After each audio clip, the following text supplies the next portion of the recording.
lands in Rwanda, the Home Secretary there, to meet officials and reinforce the government's plans to try and deport migrants who arrive in the UK by small boat or other illegal means to Rwanda. Of course, none of the deportation flights that the government had planned have actually left the UK yet to go to Rwanda, held up under legal challenge, but the Home Secretary is arriving in Rwanda today, as you can see, meeting officials there to look at the facilities that have been laid on to accommodate the people that the British government would plan to send there in the event that those legal challenges are met. The government has, of course, won its legal case to say that their policy is legal, so we'll see when that flight lands. But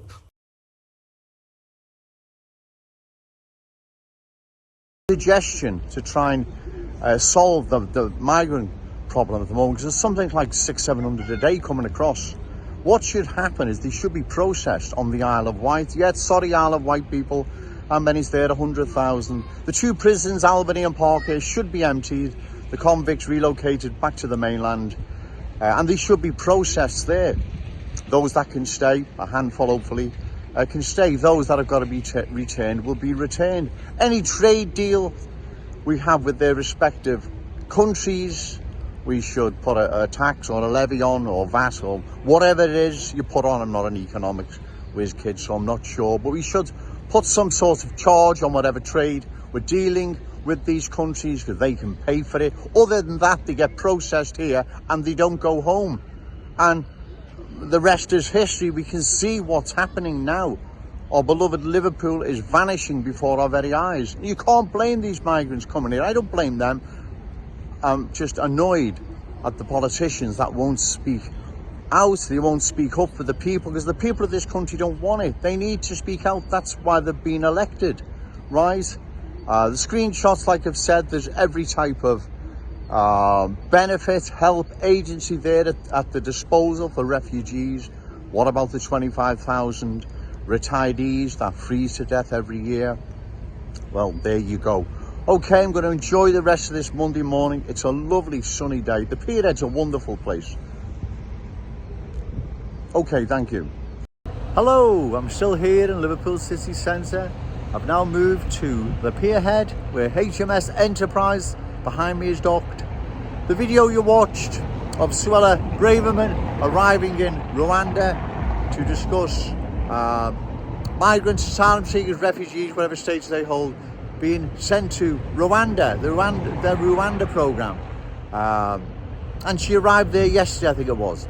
The second video I made 7 months ago, the 8th of August, and my proposal to deal with the migrants coming across the channel was to process them on the Isle of Wight, empty Parkhurst and Albany prisons. Actually, there's a third one, Camp Hill, and process them there.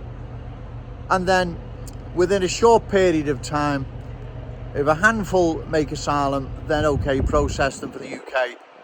But the rest, 99.9%, will be sent back to wherever they came from, right? Or the nearest safe country.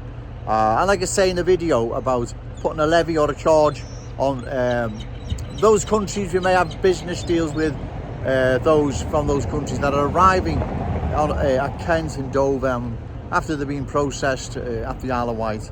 As I've said, when they're sent back to wherever, we should hit those governments with some sort of charge. But anyway, all the same, that was my proposal 7 months ago, was to use offshore processing, which Reform UK now seems to have picked up. Bravo, watching Joe Owens's videos.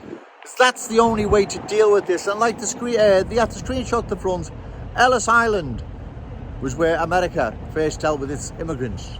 Alcatraz is the most safest prison where you can't escape.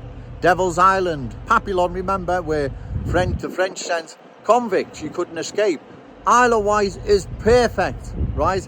And if the three prisons, Albany, Parkhurst and Camp Hill, are not available, then you can build prefabricated accommodation, you know, like the stuff after the Second World War or whatever. Process them there and off they go. That is the only real way to do it, as opposed to spending £7 million a day of taxpayers' money. Joe Owens gets it right once again. Okay, thank you.